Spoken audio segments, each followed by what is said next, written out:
जो होता है वो इंसाफ है। गला चला गला रुका, जो हुआ इंसाफ हो रहा है। भगवान चाहते हैं थोड़ा कम बोलें, बोलने से पहले तोल के बोलें, समझ के बोलें, हमारे बोलने का अंजाम होगा क्या। एक शब्द औषधि करेगा, एक शब्द करेगा घाव।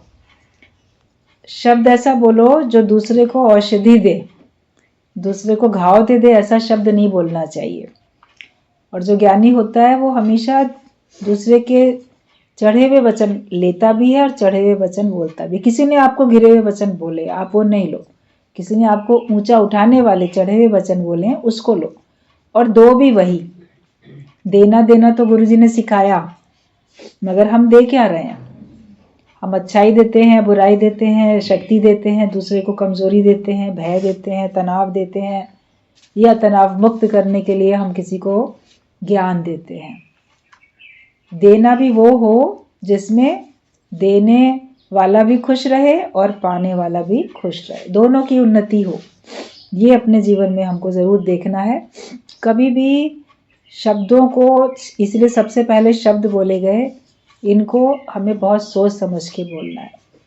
32 दांतों के भीतर एक जबान है, 32 बार सोचो उसके बाद बोलो, तब आप देखोगे आपसे बहुत सारी गलतियां होने वाली नहीं है। फिर व्यर्थ बोलने से ही बहुत गलतियां होती हैं। लेकिन संसार में जो कुछ हो रहा है वो इंसाफ हो रहा है। आपके साथ कोई बुरा भी कर रहा है तो वो इंसाफ हो रहा है, क्योंकि आपका मन तो उससे हट रहा है, उसकी मोह ममता से हट रहा है। उसके कारण से आप भगवान के नज़दीक होते जा रहे हो, उसके कारण से आप भगवान को याद कर रहे हो। तो ये भी भगवान का इंसाफ है। और उसने पहले हमको ज्ञान दिया, पहले हमको धीरज दिया, फिर परीक्षा ले रहा है, तो ये भगवान की और बड़ी कृपा है। जो लोग भी सत्संग में आ चुके हैं, सत्संग में आने के बाद अगर उनके जीवन में कुछ ऐसी परिस्थितियां आती हैं जो अप्रिय होती हैं, दुखद होती हैं, लोग सोचते हैं सत्संग में जाने के बाद इनके जीवन में क्यों ऐसी परिस्थिति आई। लेकिन भगवान की कृपा, उस समय भगवान का भक्त, सत्संगी, ज्ञानवान ये समझता है कि पहले भगवान ने ज्ञान तो दे दिया, अगर ज्ञान न दिया होता फिर ये परिस्थिति आती तब मैं कितना विचलित होता। तो वो उस बात का शुक्र मनाता है कि शुक्र है मेरे को परमात्मा ने पहले सही समझ दे दी। उस सही समझ के कारण से मैंने सहन शक्ति अपने अंदर में इकट्ठी कर ली है। हमेशा एग्जाम्पल सत्संग में दिया जाता है कि जिस समय आप सब्जी वाले से सब्जी खरीदते हो तो उसको बोलते हो कि हमें 1 किलो चीज़ चाहिए, तो वो 1 किलो का बाट पहले रखता है तराजू के एक पड़ले में और दूसरे में उसके बराबर की सब्जी डालना शुरू करता है। फिर बराबर होती है, तुल जाती है, वो दे देता है। आपको आधा किलो अगर आप कहते हो तो पहले आधा किलो का बाट वो रख देता है और उसके बाद वो उसमें तोलता है, उसके बराबर करता है। तो भगवान का भक्त हमेशा ही महसूस करता है, और ये सच्चाई है कि भगवान पहले धीरज का बाट आपके अंदर रख देते हैं। उसके बाद परिस्थिति आपके सामने समस्या के रूप में आती है, परेशानी के रूप में आती है। जितनी बड़ी समस्या आनी है उतना ही ज़्यादा धीरज का बाट आपके अंदर पहले ही रख दिया गया। 100 ग्राम, 200 ग्राम, आधा किलो, 1 किलो, 5 किलो, जितना भी आपको समझो लेना है तो उतना आपको बाट पहले ही रखा जाता है ना। तो छोटी परिस्थिति है या बड़ी परिस्थिति है, लेकिन भगवान तो धीरज हर एक को दे के बैठे हैं। बस ये कि हम उसका इस्तेमाल करें। जब उसका हम इस्तेमाल करते हैं तब हम उसको सहने के योग्य बनते हैं। गुरु हमको इस्तेमाल सिखाता है। अभी बात चल रही थी कि हमारे अंदर ही है, लेकिन गुरु उसको प्रकट करके दिखाता है। प्रकट नहीं है तो पता ही नहीं चलेगा, प्रकट हो जाता है तो हम उसका उपयोग करते हैं। तो सब कुछ, धीरज भी हमारे अंदर था, सहन शक्ति, सद्गुण सब हमारे अंदर है, लेकिन उनको प्रकट गुरु के कारण से होता है। प्रकट गुरु करके देता है। जब तक कोई प्रकट नहीं करेगा कैसे पता चलेगा। बीज के अंदर सब कुछ है, लेकिन जब तक वो प्रकट नहीं होगा तो कैसे लाभ होगा। धरती उसको प्रकट करके देती है। ऐसे ज्ञान हमारे अंदर की सच्चाई को, अच्छाई को, शक्तियों को क्षमताओं को सबको प्रकट करके देता है। ये ब्रह्म ज्ञान ऐसा है। तो इस है कोई ऐसा नहीं किसी के अंदर नहीं है। जो बात चल रही थी कि सूना सखना कोई नहीं सबके अंदर लाल, मूर्ख गंड खोले नहीं कर में भयो कंगाल। कि कोई भी सूना सखना नहीं है, कोई ऐसा नहीं है कि जिसके अंदर कुछ है ही नहीं, सबके अंदर है। लेकिन वो खजाना कोई खोलेगा तब तो। तिजोरी बंद है, उसके अंदर का खजाना जब तक खुलेगा नहीं, तिजोरी खुलेगी नहीं, बाहर नहीं निकालोगे, इस्तेमाल नहीं करोगे तो लाभ भी नहीं होगा। गुरु हमको इस्तेमाल करना सिखा देता है। अपने अंदर के सद्गुणों का इस्तेमाल करो, उनको व्यवहार में उतारो। यही होता है उनका इस्तेमाल करना। बुराइयों को तो बड़ा व्यवहार में उतार लेते हैं, हम अच्छाइयों को व्यवहार में उतारे।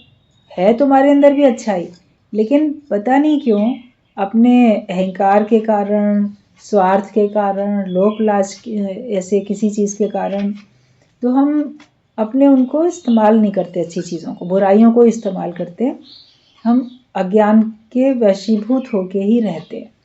उसके लिए सत्संग है, और रोज़ की जो हमारे साथ मेहनत होती है, गुरु की भी और अपनी स्वयं की भी जो मेहनत होती है, उसका प्रभाव फिर पड़ता है।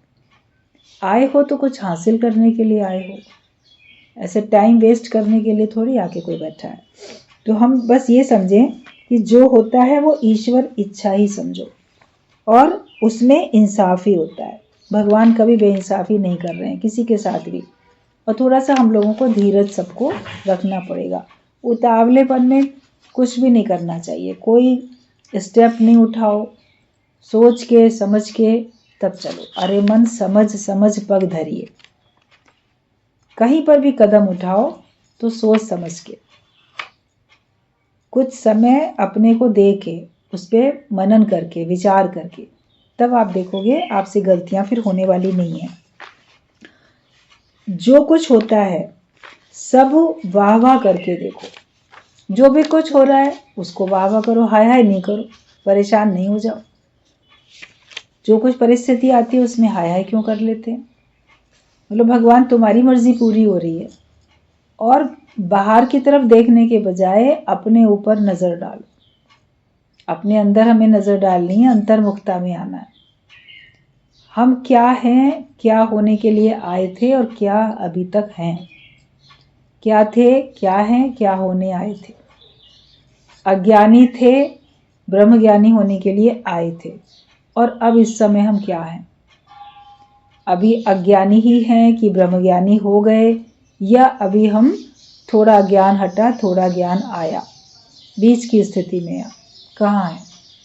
जहाँ भी हो वहाँ से आगे ही तो कदम बढ़ाने, वापस तो नहीं जाना है। वापस तो हमको अज्ञानी नहीं बनना है, वापस पूरा अज्ञानी बन भी नहीं सकोगे, उससे भी ज़्यादा ही गिर जाओगे बल्कि हो सकता है। और आपका मन आपको हर पल खाएगा। मैंने ज्ञान सुना था, देखो मैं कैसा गिर गया। मैंने ज्ञान सुना था, मैंने ये काम गलत किया। तो आपका मन आपको हर पल उसका दंड देता रहेगा। परमात्मा की ओर से जो मिलेगा सो मिलेगा, प्रकृति की ओर से जो मिलेगा वो मिलेगा, लेकिन आपका स्वयं का मन भी तो आपको दंडित करता रहेगा ना, कि हमें क्या करना था और हमने क्या किया। पहले सुझाव हो जाए, हम नुकसान से पहले ही अपना बचाव कर लें। हर बात के लिए करते हैं बचाव पहले से ही। Prevention is better than cure.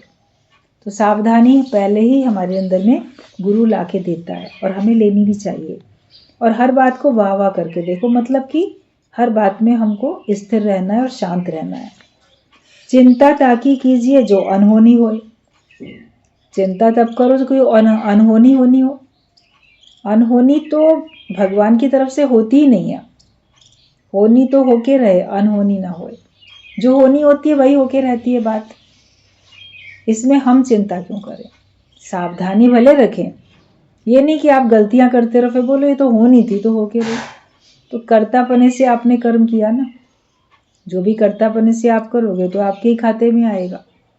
लेकिन जो परमात्मा की ओर से परिस्थिति आती है उसको परमात्मा की मर्जी जान के ज्ञानवान स्वीकार करता है, बिना किसी हाय हाय करे, बिना किसी शिकवे शिकायत के।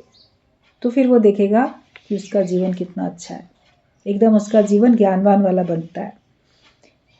तो चिंता करनी नहीं है, क्योंकि अनहोनी कुछ होती नहीं है। स्थूल मन ये देह है, सूक्ष्म मन कारण डीप बीज गहरे में अज्ञान पड़ा है। बोलते स्थूल है ये देह और सूक्ष्म है ये मन, और जो गहराई में अज्ञान पड़ा है वो कारण में है, कारण शरीर।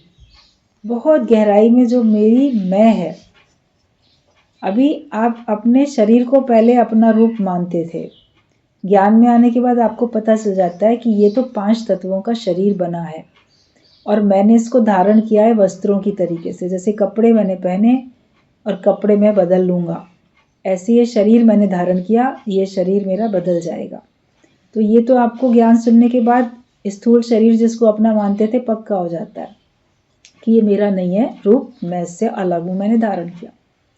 फिर जो सूक्ष्म शरीर है आपका मन, तो मन अपने को मान के बैठते हैं, लेकिन फिर जब और ज्ञान आपका पक्का होता है तो लगता है मन भी तो मेरे से अलग है। मन में कोई बात चलती है, मुझे पता चल रहा है, मैं उस मन को समझाता भी हूँ, मैं उस मन को संयमित में भी लाता हूँ, या मैं उस मन की बात मान लेता हूँ।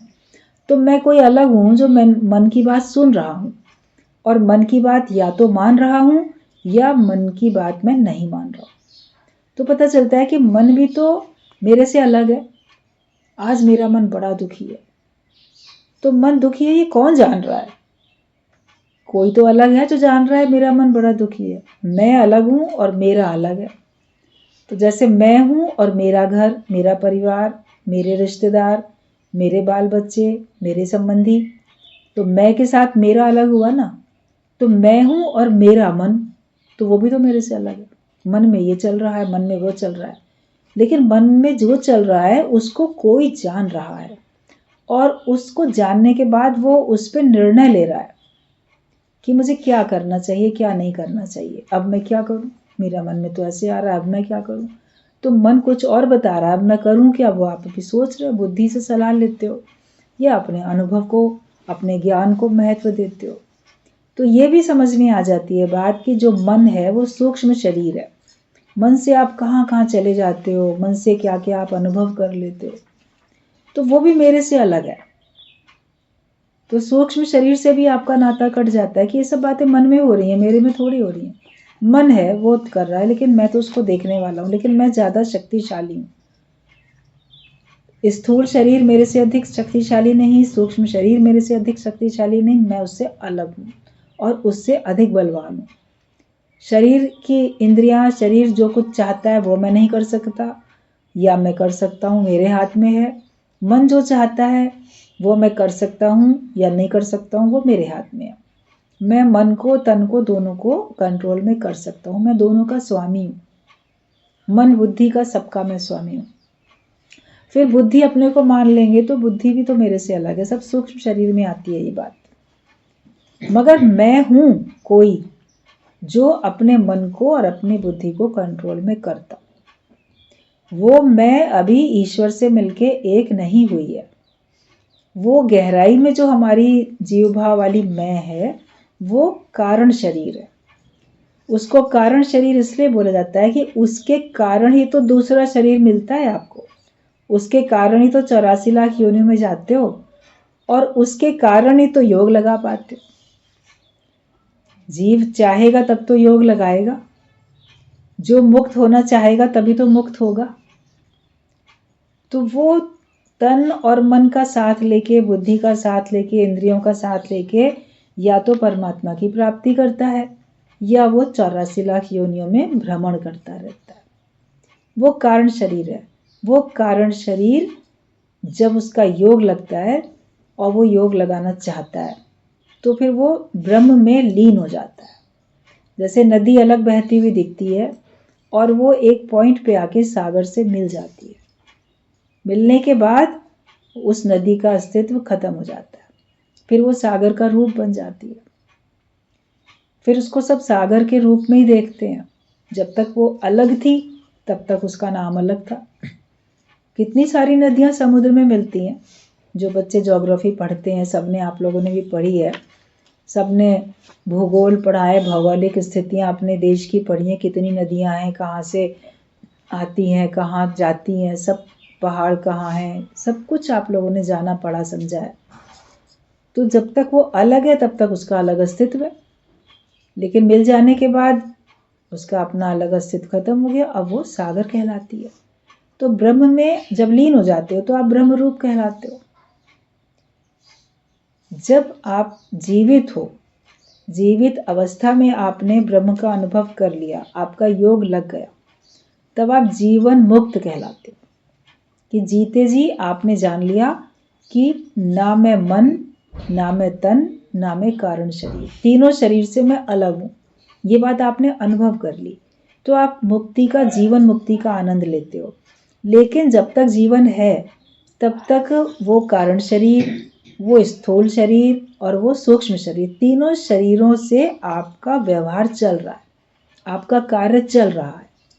तीनों शरीर आपसे अलग है, ये बात आपने जान ली, समझ ली, लेकिन अभी वो तीनों शरीर आपके साथ हैं।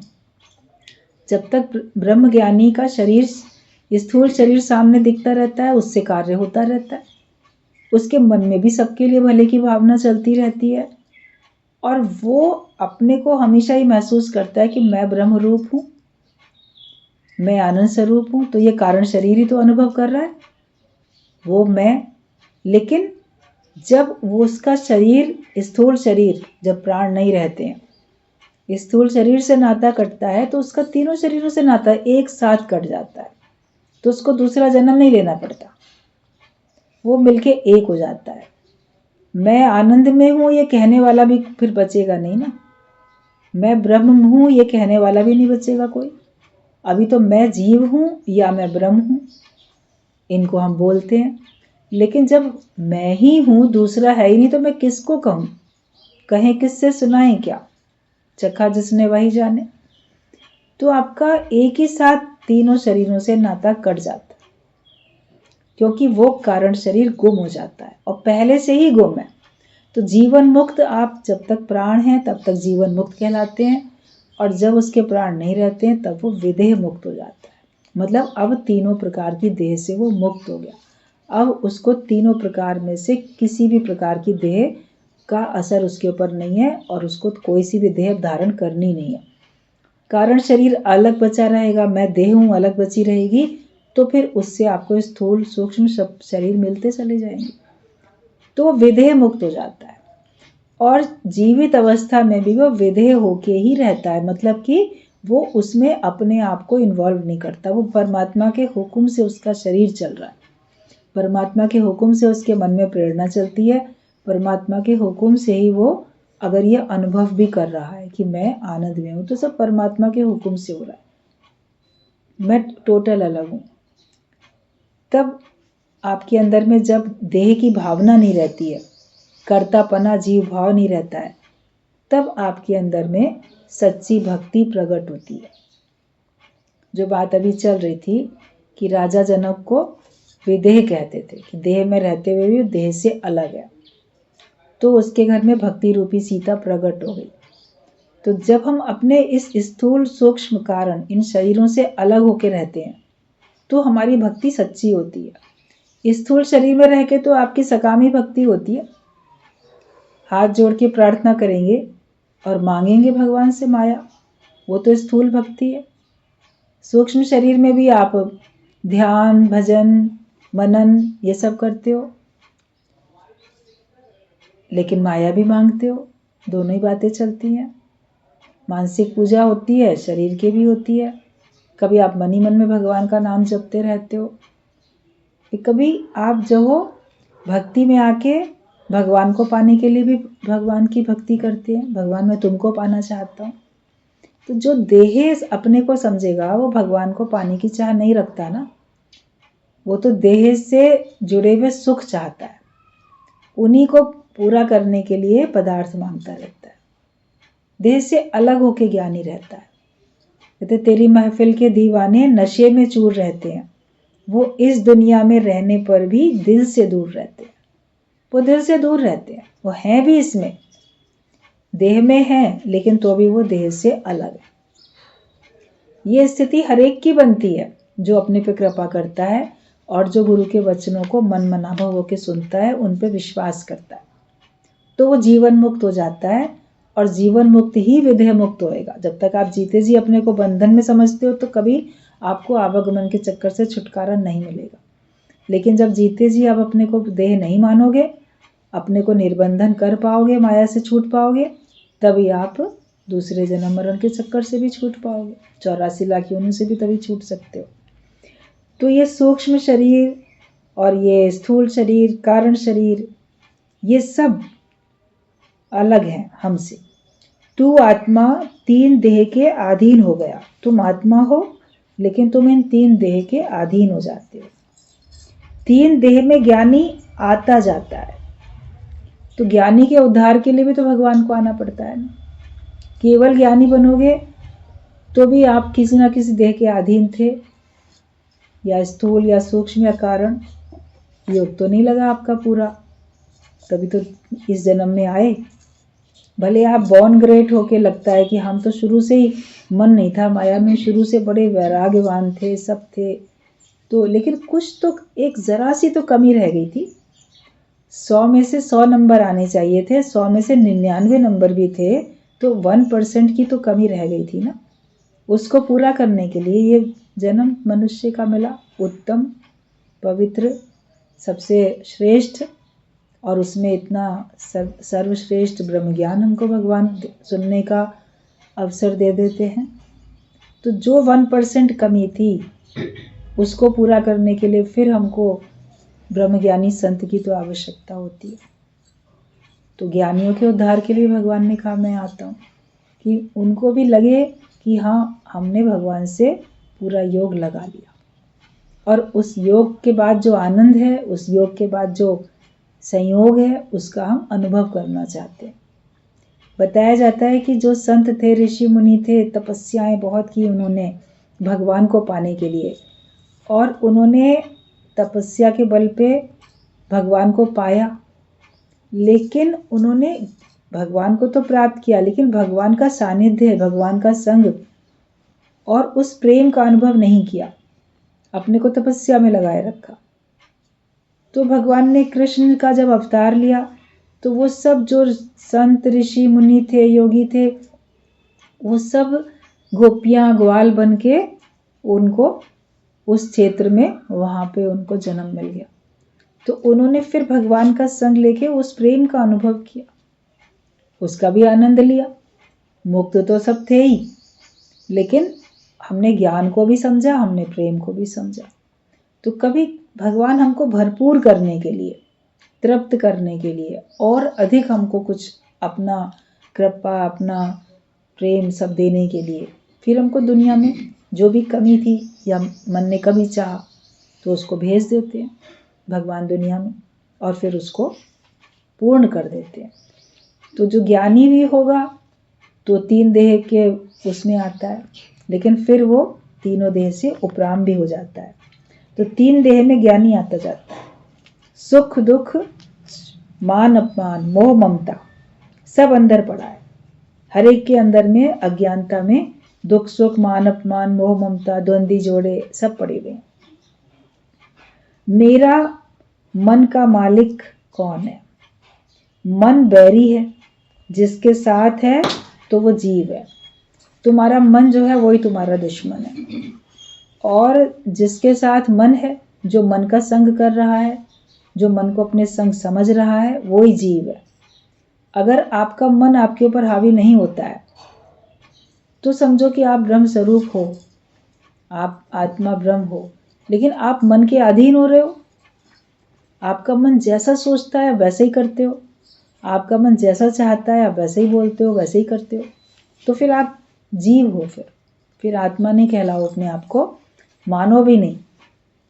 वैसे मैं तो ब्रह्म हूँ, मैं तो आत्मा हूँ, मैं तो पूर्ण ज्ञानी हूँ, लेकिन अपने को देखो, तुम अपने मन के तो अधीन हो। मन में सांसारिक इच्छाएं भरी पड़ी हैं, दुख भी है, सुख भी है तुम्हारे मन में, मान भी अनुभव करते हो, अपमान भी अनुभव करते हो, लाभ भी अनुभव करते हो, हानि भी। तो जब मन में ये सारी बातें हैं और तुम इससे प्रभावित होते हो, तो फिर आत्मा कैसे हुए? फिर तुम्हारी ब्रह्माकार वृत्ति कैसे हुई? फिर तो तुम अपने को जीव मानो। तो जो मन को अपने साथ अनुभव करेगा वो जीव है, और जो ये अनुभव करेगा मेरे साथ तो मन है ही नहीं, मेरे साथ तो हर समय भगवान है, तो फिर वही ब्रह्म स्वरूप होता है। मन तेरा कौन है? तुमने मन को अपना मालिक बना लिया है कि मेरा मन ही मेरा मालिक है। ये सोचो कि मन तुम्हारा मालिक है कि तुम अपने मन के मालिक हो।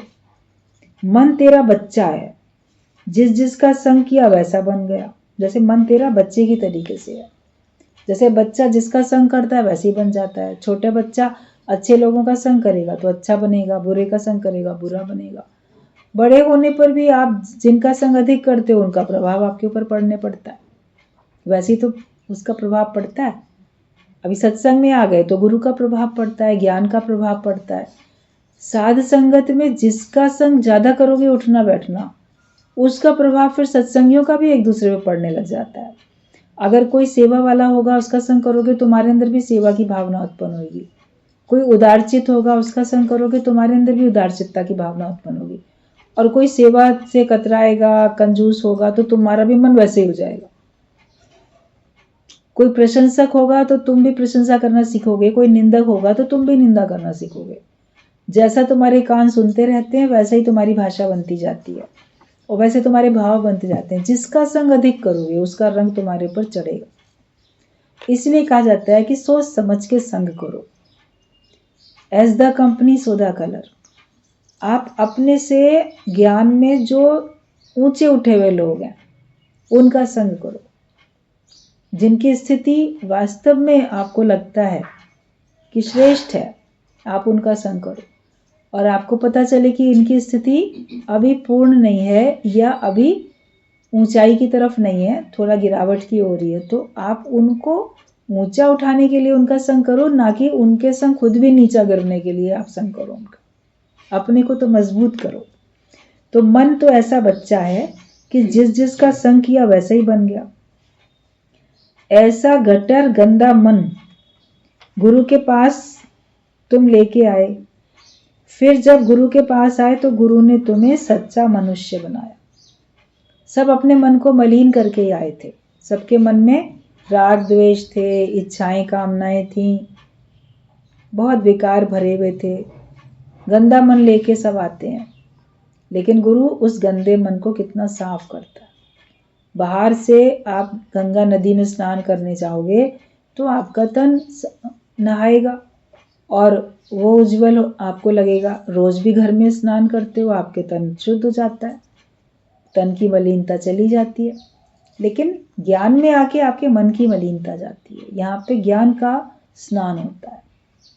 बहे सत्संग की गंगा, चलो मन नहाए। कि गंगा जो है यहाँ पे सत्संग की गंगा बहती है, ज्ञान की गंगा बहती है। इस ज्ञान की गंगा में हमारा मन स्नान करता है, तब हमारे मन की मलिनता चली जाती है, मन का कालापन जो है चला जाता है। तो गुरु हमें सच्चा मनुष्य बनाता है, और सच्चा मनुष्य वो है जो मन का ईश्वर बनता है। मतलब मन को अपने अधीन रखता है और मन के ऊपर वो राज्य करता है। पहले मन उसके ऊपर राज्य करता था, कहते जो राज्य करता था पहले मुझ पर, उसी को नौकर बना दिया। गुरु ने वो काम किया। जो मन हमारे पर पहले राज्य करता था, अब गुरु ने उसी राज्य करने वाले मन को हमारा नौकर बना दिया। वो हमारे हिसाब से चलता है। अब जैसा आप चाहोगे वैसा आपका मन उसी दिशा में जाएगा। मन के अधीन होके नहीं चलो, मन को अपने वश में करो। तुम्हारा मन तुम्हारे वश में होना चाहिए। तुम्हारे खिलाफ तुम्हारा मन खड़ा है, दुश्मन, लेकिन तुम्हें पता ही नहीं। अगर तुम्हारा मन तुमको जगत सत्य दिखाता है, अज्ञानता में लेके जाता है, माया में तुम्हारा मन जाता है तुमको लेके, तो वो मन तुम्हारा मित्र नहीं है, वो मन तुम्हारा शत्रु। उस शत्रु से तो पहचानो उसको और उससे छुटकारा पाओ। कभी गुरु भी सच्ची अच्छी बात बोलेगा तो तुम्हारा मन तुमको बताएगा ये गुरु भी ना तेरा दुश्मन है, तेरी उन्नति नहीं चाहता है। ये गुरु भी ना तेरे को नीचा ही रखना चाहता है। तो मन कभी तुमको गुरु के खिलाफ भी खड़ा कर देता है, और उस समय हम मन के अगर अधीन हो जाते हैं तो हमारी बहुत गिरावट होती है, क्योंकि फिर हम गुरु की तो सुनेंगे ही नहीं, फिर अपने मन की सुनेंगे। अपने इच्छाओं को आप पूरा करने में लग जाओगे और आखिरकार तुम जन्म मरण के चक्कर में पहुंच जाओगे। तो अगर हम गुरु के पास सचमुच में ले आते हैं और उस मन को सौंप देते हैं तो वो हमें सच्चा मनुष्य बनाता है। स्थूल नाते काटे, फिर सूक्ष्म मन से भी अलग हुआ, पर कारण में भी याद है तो भी फिर दुखी सुखी हो जाएगा। गुरु की आज्ञा से तीनों देह से भी तुम्हारी मैं निकल जाएगी। आप स्थूल नाते काट देते हो, जो भी बाहर से तुम्हारे संबंधी हैं जिनके बीच में तुम रहते हो, वो मान लो तुम्हारे पर अपना अधिकार नहीं रख पाते, वो तुमको फ्री छोड़ बैठे हैं और तुम उनके अधीन नहीं हो और तुम्हारा मन भी उनके अधीन नहीं है और ना वो तुमको अपने अधिकार में रख पाते हैं। जैसे फ्री होके बैठे हो वहाँ पे, ना बांधे और ना बंधे। हमने उनको बांधा भी नहीं और हम उनसे बंधे भी नहीं। तो स्थूल नाते मान लो कट गए और अंदर के मोह ममता के अपनेपन के सूक्ष्म नाते भी कट गए। न मैं किसी का ना कोई मेरा, लेकिन कारण शरीर में तो मैं है, अपने को तो जीव मान के बैठे हो, इसीलिए दुखी सुखी हो जाते। कभी कभी कोई व्यक्ति बोलता है कि ज्ञान तो हमने बहुत दिन से सुना, ज्ञान तो हमें बहुत याद है, लेकिन जब परिस्थिति आती है तो ज्ञान भी याद आ रहा है, समझ भी, लेकिन अंदर दुखी हो रहे हैं। कारण क्या है? तो कारण शरीर ही तो है, वही तो कारण है कि तुमने अपने को देह मान रखा है, इसलिए तुम दुखी हो रहे हो। संयोग वियोग से नहीं, अपने को देह मानने से दुखी होते हो। किसी घर में मान लो मृत्यु हो जाती है, या उसके घर में चोरी हो जाती है, या उसको कोई अपशब्द बोल के अपमान करके जाता है और वो दुखी हो रहा है। ज्ञान सुन रहा है, शब्द मिथ्या हैं, शब्द तो ऐसे ही हैं, हवा में उड़ा देने चाहिए। उसने तो जैसा समझा वैसा बोला, जैसी उसकी भावना थी, मैं वैसा हूं ही नहीं, लेकिन फिर भी आप दुखी होते जा रहे हो। उसने ऐसा क्यों बोल दिया बोलोगे, फिर सोचोगे कि उसने ऐसा बोला तो मैं ऐसा हूं भी नहीं, वो उसकी समझ है, वो जाने, लेकिन फिर भी आप दुखी होते जाते हो। अपमान को इतना आपने महसूस कर लिया, और या आपके कोई अभाव हुआ, धन चला गया, माया मिथ्या है, आनी जानी है, लक्ष्मी चंचला होती है, वो तो प्रारब्ध अनुसार आएगी जाएगी। जिसकी अमानत थी वो ले गया, चोर ले गया, कोई बात नहीं। शब्दों से बोल भी रहे हो, अपने को समझा भी रहे हो, अंदर अंदर आपको परेशानी हो रही है, उसके जाने का आपको कष्ट हो रहा है। या कोई चेतन प्राणी, शरीर से कोई व्यक्ति संबंधी, उसकी मृत्यु हो गई, वो चला गया, आप बोल भी रहे हो, अपने आप को ज्ञान भी सुना रहे हो कि अरे सब अमानत है, गिनती की श्वासें हैं, सब चला गया, जो होता है जब भगवान चाहते हैं, ऐसे ही लेन देन था, ऐसे ही तो नहीं था, मगर फिर भी आपका मन दुखी हो रहा है। तो ये दुख सुख का अनुभव, आपके स्थूल नाते कट गए थे, कोई लेना देना नहीं था, ना उस व्यक्ति से, ना उस माया से, पदार्थ से, जड़ माया या चेतन माया, हम उससे कोई व्यवहार नहीं करते थे, लेकिन हम उसके संग में तो थे, हम उसको अपने संग में मानते तो थे, और हम कुछ हैं बने हुए। तो कारण शरीर की जो मैं है वो नहीं गई थी, वो ही हमको दुखी करती है, वो ही हमको परेशान करती है। तो कारण शरीर से भी गुरु की आज्ञा से हम छूट पाते हैं। जो गुरु की आज्ञा में रहता है और उसी के ज्ञान के हिसाब से अपना जीवन बनाता है, अपनी मैं वो कभी नहीं करता। हर समय गुरु के सानिध्य में या ऊपर से उसको रख के या आगे उसको रख के काम करता है। पहले बस जो है भगवान तुम ही कर रहे हो, भगवान तुम ही हो, भगवान तुम ही हो। शरीर रूप से गुरु तुम्हारे सामने नहीं है, हर समय नहीं रह सकता। आप सत्संग के समय कह सकते हो, लेकिन घर में या कहीं और, दूसरे शहर में कहीं और, तो आप पहले भगवान को तो आगे रखो, पहले गुरु को तो आगे रखो, तब कार्य करो, तो आपकी ये मैं कारण शरीर की जाएगी। लेकिन अपने से पूछ के देखो, आपने कब कब गुरु को आगे रख के कार्य किया, कब कब अपने को रख के कार्य किया। मैं इतना अच्छा हूँ, मैं ये करता हूँ, मैंने ये इतना बड़ा सत्संग बना लिया, मैंने ये किया, चाहे वो ज्ञान का कार्य किया हो या आपने सकाम कार्य किया हो, मैंने इतना बड़ा बिजनेस बना लिया, मैंने इतना सब किया। मेरी समझदारी है, मैं ज्ञानी हूँ। तो ये जो मैं है आपकी कितनी बार आपके सामने रहती है? आपने क्या अपनी मैं को जड़ से खत्म किया था? जब जब आपकी मैं मुंह से अंदर से मन में आने लगे तभी तब उसको काटो ना। शेषनाग का फन जब निकले तब उसको काटो। मैं आपकी खत्म होनी चाहिए। तो मैं हमने खत्म नहीं की थी, वही कारण शरीर है, वही दुख सुख का अनुभव फिर भी करता है। तो वही बात बताई गई कि जब स्थूल नाते भी हमारे कट जाते हैं और सूक्ष्म नाते से भी, हम सूक्ष्म मन से भी अलग हो जाते हैं, पर कारण में भी याद है तो फिर तुम दुखी सुखी हो जाओगे। तुम्हारी मैं अगर याद है कि मैं हूं तो हम दुखी हो जाएंगे। और गुरु की आज्ञा से तीनों देह से भी हमारी मैं निकल जाएगी। मैं नहीं हूं, ना मैं तन में हूं, ना मन में हूं, ना कारण, मैं हूं ही नहीं। सब जगह है ही भगवान, मेरा कुछ है ही नहीं। मैं नहीं तो मेरा नहीं, मैं और मेरा ही तो दुखी करता है। कहीं ना कहीं पे मैं और मेरा तो है। स्थूल रूप से भी कोई अलग होता हुआ नहीं दिखता है, सूक्ष्म से कितना होएगा और कारण से कितना होगा। जब स्थूल से पूरा अलग होने के बाद भी सूक्ष्म में रह जाता है, सूक्ष्म से पूरा अलग होने के बाद भी कारण में रह जाता है, फिर कारण से भी तो अलग होना चाहिए। उसमें से आप लोग मेहनत नहीं करते, इसीलिए परिस्थिति आने पे बहुत दुखी या बहुत सुखी कुछ भी हो जाते हो। तो गुरु की आज्ञा जो होगी वो आपको आपकी मैं से अलग करेगी। लास्ट तक अपनी मैं को गुरु के आगे झुकाएं, अंतिम श्वास तक।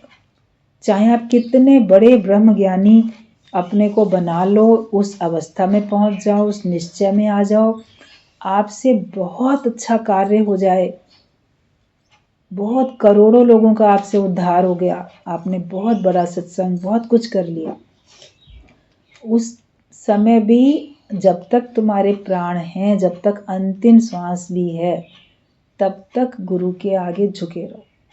मैं कुछ भी नहीं हूं, तुम ही सब कुछ हो। मैंने कुछ नहीं किया, आप ही ने किया है।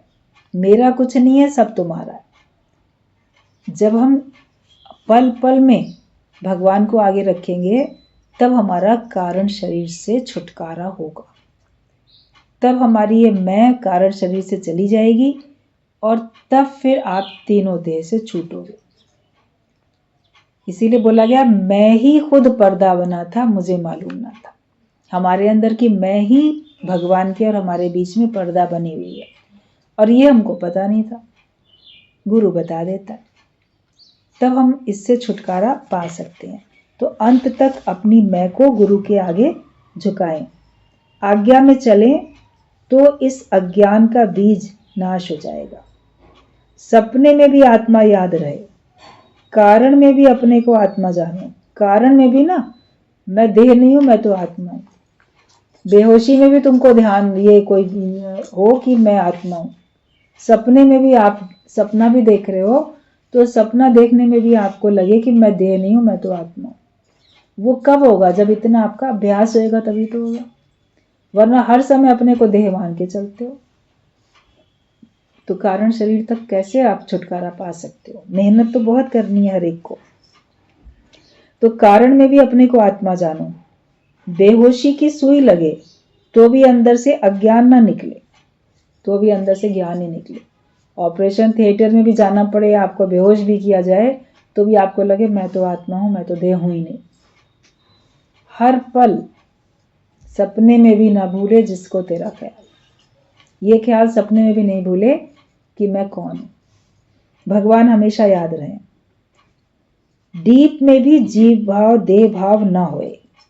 अंदर थोड़ा भी जहर होगा तो पूरा अमृत जहर हो जाएगा। आपको एक ग्लास भर के, मान लो बहुत पौष्टिक पीने के लिए आपको दूध मान लो कोई देता है, उसमें बादाम पिस्ता केसर ये वो सब कुछ है, बहुत अच्छा ताकत वाला है, इसकी एक एक बूंद में शक्ति भरी पड़ी है। लेकिन उस भरे ग्लास में कोई केवल एक बूंद विष की डाल दे तो क्या होगा? पूरा ग्लास विषैला होगा कि नहीं होगा? आप बोलो बस एक ही बूंद तो डला था विष, मगर उस एक बूंद को विष को ताकत है तुम्हारे पूरे ग्लास को विषैला बनाने की। तो एक जरा सा भी जीव भाव का ख्याल तुम्हारे पूरे निश्चय को समाप्त कर देता है, पूरे ज्ञान को तुम्हारे नष्ट कर देता है। उसको इतनी ताकत है। तो एक अंदर अगर एक बूंद भी अज्ञान का विष होगा, जहर होगा, तो तुम्हारा ये अमृत भी जहर हो जाएगा। गुरु तो ज्ञान का अमृत पिला रहा है हमको। बूंद बूंद में दया हरि की बरसे अंबर से, तो बूंद बूंद में तो एक बूंद ब्रह्म ज्ञान की मस्त करे दिन रहन। गुरु हमको एक के ज्ञान के वचन जो देता है तो वो अमृत के वचन ही तो हैं। लेकिन ये अमृत के वचन हमको गुरु देता जा रहा है, मगर हमारे अंदर अगर अज्ञान का एक बूंद भी विष होगा, विषयों का एक बूंद भी विष शेष होगा, तो ये अमृत अंदर जाके विष बनता जाता है, पता नहीं चलता। आप लोग सोचते हो कि आप बहुत ज्ञान सुन के ज्ञानी बन रहे हो, मगर उस ज्ञान का समय पे प्रभाव क्यों नहीं मिल रहा? क्योंकि वो अंदर विष बनता चला गया, उसकी शक्ति खत्म होती चली गई। तुम्हारे अंदर मैं पड़ी थी, तुम्हारे अंदर अज्ञान था, इसलिए उसका प्रभाव ही नहीं पड़ता। तो अपने अंदर के विषयों के विष को तो पूरा निकालना है। मैं देह नहीं हूं, ये बात तो पक्की करनी है ना, तब तो दूसरा सबक पढ़ोगे। देह बन के सब काम करोगे तो फिर आप उसमें परमात्मा की प्राप्ति देह बन के संभव नहीं है, योग लगना संभव नहीं है। देह को भुला के आत्मा में आइए बोला गया, देह के सहित आत्मा में थोड़ी आ सकते। तो थोड़ा भी जहर होगा अंदर तो वो अमृत भी जहर हो जाएगा। जो झूठा अहंकार है उसको खलास करो। जो तुम्हारे अंदर में झूठा अहंकार है कि मैं कुछ हूं, इसको खत्म करो। ये 3 शीश आके गुरु उतारता है। तीनों देह के 3 शीश हैं तुम्हारे अंदर में, वो तीनों शीश गुरु काटता है, आके खत्म करता है। कुछ भी बोला तो क्या समझ के बोला? आपके मुख से एक शब्द भी निकला तो क्या समझ के तुमने बोला? अपने को क्या समझ के बोला और दूसरे को क्या समझ के बोला? ये ध्यान रखो। हमारे शब्द, स्पर्श, रूप, रस, गंध, ये 5 विषय हैं और इनसे विष, एक एक बूंद इससे विष की है। जब एक भी बूंद विष की होगी तो फिर अमृत कैसे रहेगा? तो 5 विषयों का जो विष है वो हमारे अंदर से समाप्त हो जाए। बोलते समय ध्यान रखो, शब्द के समय, स्पर्श के समय, किसी को स्पर्श किया तो क्या समझ के स्पर्श किया, रूप किसी का देखा तो क्या समझ के देखा, रस किसी से लिया तो क्या समझ के लिया, गंध किसी की ली तो क्या समझ के ली। सब ध्यान हमको सावधानी रखनी है, विषयों की भी और विकारों की भी। अपना आप समझ के दर्द से बोलेगा तब सब तुम्हें प्यार करेंगे और तुम्हें भी अंदर ही अंदर आनंद आएगा। फिर कोई तुम्हें गिरा नहीं सकेगा, भगवान से भी दूर नहीं कर सकेगा। जो भी हमारे पास 5 विषय हैं उनको अगर आप इस्तेमाल करते हो अपना आप समझ के, तो फिर कोई तुम्हें गिरा नहीं सकेगा। उसका दूसरा समझ के अगर आप इस्तेमाल करते हो तो आप आवागमन के चक्कर में आओगे, फिर तो आपको कोई भी गिरा के चला जाएगा।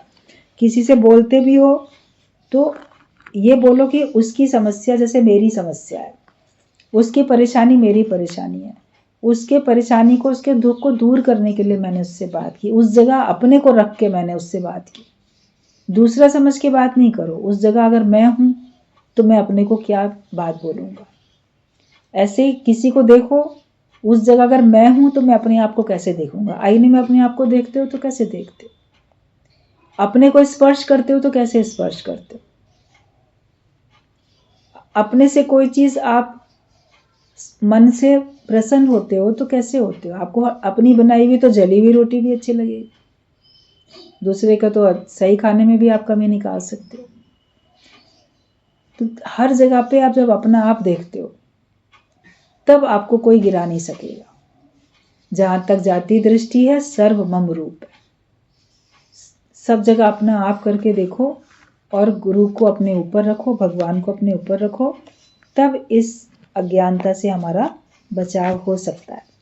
तीनों देह से हम छूट सकते हैं और तभी हम फिर मुक्त हो पाएंगे।